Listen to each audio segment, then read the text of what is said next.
नमस्कार मित्रों, आज हम आपको बताएंगे कन्याकुमारी तीर्थ स्थल के बारे में। कन्याकुमारी भारत के तमिलनाडु राज्य के कन्याकुमारी जिले में स्थित एक नगर है। यह भारत की मुख्य भूमि का दक्षिणतम नगर है। यहाँ से दक्षिण में हिंद महासागर, पूर्व में बंगाल की खाड़ी और पश्चिम में अरब सागर है। इनके साथ सटा हुआ तट 71.5 किलोमीटर तक विस्तारित है।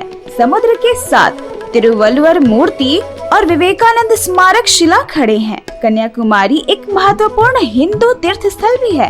कन्याकुमारी हिंद महासागर, बंगाल की खाड़ी तथा अरब सागर का संगम स्थल है, जहां भिन्न सागर अपने विभिन्न रंगों से मनोरम छटा बिखेरते हैं। भारत के सबसे दक्षिण छोर पर बसा कन्याकुमारी वर्षों से कला, संस्कृति, सभ्यता का प्रतीक रहा है। भारत के पर्यटक स्थल के रूप में भी इस स्थान का अपना ही महत्व है। दूर दूर तक फैले समुद्र के विशाल लहरों के बीच यहाँ का सूर्योदय और सूर्यास्त का नजारा बेहद आकर्षक लगता है। समुद्र बीच पर फैले रंग बिरंगी रेत इसकी सुंदरता में चार चांद लगा देते हैं। भारत का अंतिम छोर होने के साथ साथ कन्याकुमारी तीर्थ यात्रा और पर्यटन के लिए यह स्थान बेहद ही उल्लेखनीय है। कन्याकुमारी मंदिर एक शक्ति पीठ है, जो माता देवी के पवित्र मंदिरों में से एक है। पूरे भारत के लोग जो अपने जीवन को सन्यासी के रूप में समर्पित करते हैं, यहाँ पर आते हैं और दीक्षा लेते हैं। यह मंदिर बहुत ही पुराना है और प्राचीन साहित्य में इसका उल्लेख किया गया है। भगवती के 51 शक्ति पीठों में से एक कन्याकुमारी शक्ति पीठ है।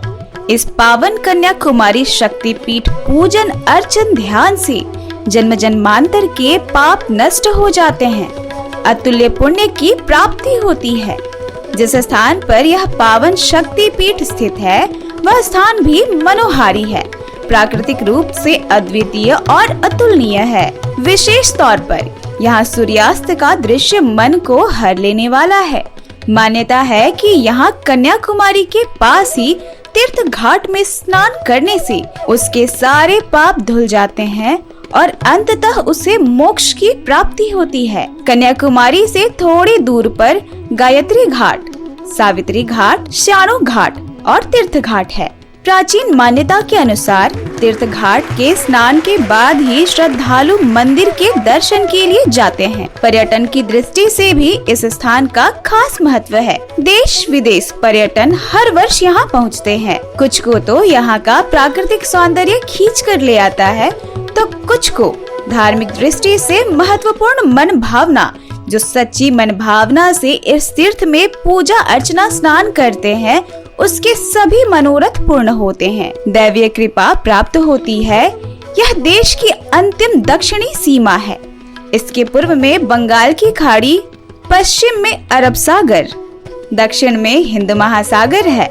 तीनों समुद्रों का संगम होने से यह स्थान तीर्थ बन गया है। इसकी महिमा का उल्लेख महाभारत में भी किया गया है। कन्याकुमारी 51 शक्ति पीठों में से एक पावन पीठ है। यहाँ देवी सीता का पृष्ठभाग गिरा था।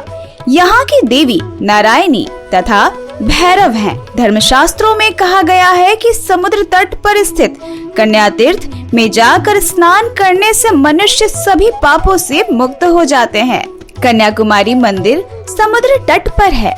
वहाँ स्नान घाट भी है। घाट पर गणेश जी का प्राचीन मंदिर भी है। स्नान कर गणेश जी के दर्शन करने के बाद लोग कन्याकुमारी के दर्शन करने मंदिर में जाते हैं। कई द्वारों के भीतर जाने पर कुमारी देवी के दर्शन होते हैं।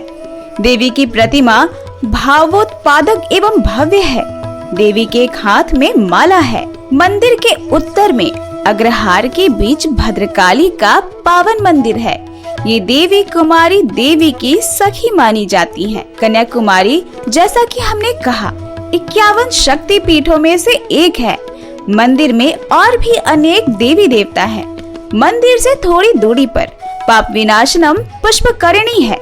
यहाँ समुद्र तट पर ही एक बावली है, जिसका जल बहुत ही मीठा है। यात्री इस बावली के जल से स्नान करते हैं। इसे मंडूक तीर्थ भी कहते हैं। यहाँ समुद्र तट पर लाल तथा काली बारीक रेत मिलती है तथा श्वेत मोटी रेत भी मिलती है, जिसके दाने चावल जैसे लगते हैं। समुद्र में शंख, सीपी आदि भी बहुतायत में देखने को मिलेंगे। देवी के दर्शन के पश्चात नाव द्वारा लोग विवेकानंद शिला पर स्थित विवेकानंद जी की प्रतिमा के दर्शन के लिए जाते हैं।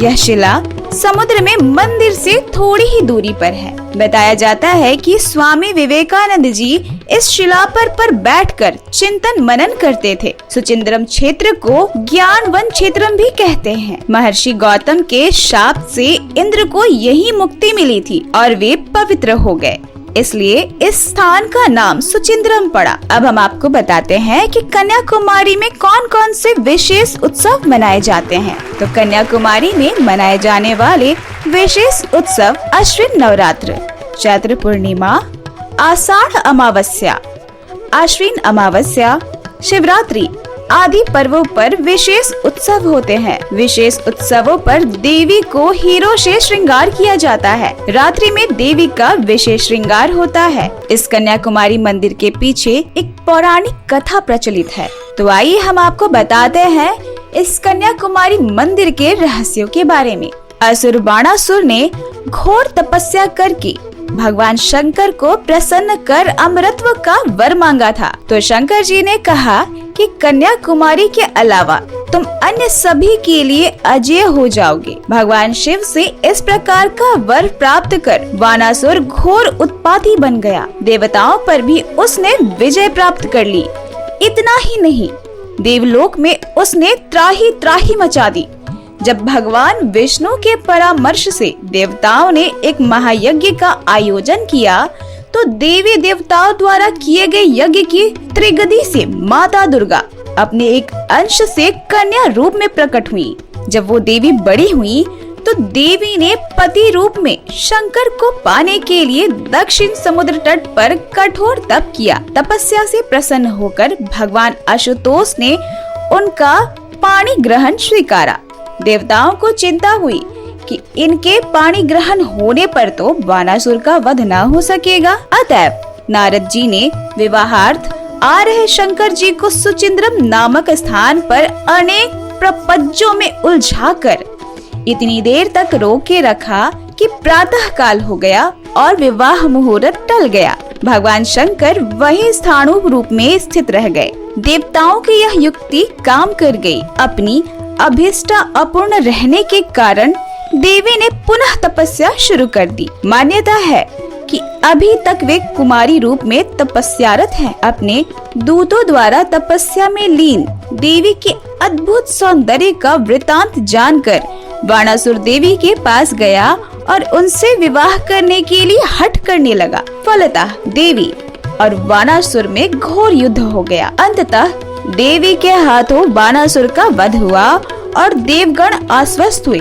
उन्हें असुर के त्रास से मुक्ति मिली। तो यह थी कन्याकुमारी मंदिर के पीछे की कहानी। कन्याकुमारी मंदिर का मुख्य प्रवेश द्वार उत्तरी द्वार से होकर खुलता है। यद्यपि देवी कुमारी का मुख पूरब दिशा की ओर है, तथापि इस मंदिर का पूर्वी द्वार कुछ विशेष आयोजनों को छोड़कर सामान्यतः बंद रखा जाता है। मुख्य मंदिर के गर्भगृह को घेरे हुए 3 गलियारे हैं। बाहरी गलियारे को पार करने के बाद श्रद्धालु नवारथिरी मंडपम नामक एक कक्ष में पहुंचते हैं, जो दूसरा गलियारा है। यह गर्भगृह को घेरे हुए है। यहाँ से देवी कुमारी की स्पष्ट छवि दिखाई देती है। कुमारी मंदिर में प्रवेश करने से पूर्व परंपरानुसार पुरुष श्रद्धालुओं को अपनी कमीज या शर्ट बाहर ही उतारनी पड़ती है। मुख्य मंदिर खुलने एवं बंद होने का समय सुबह 4:30 से 11:45 तथा शाम 5:30 से 8:45 है। मई, जून और सितंबर, अक्टूबर महीने में यहाँ धार्मिक उत्सवों की बाहर देखने लायक होती है।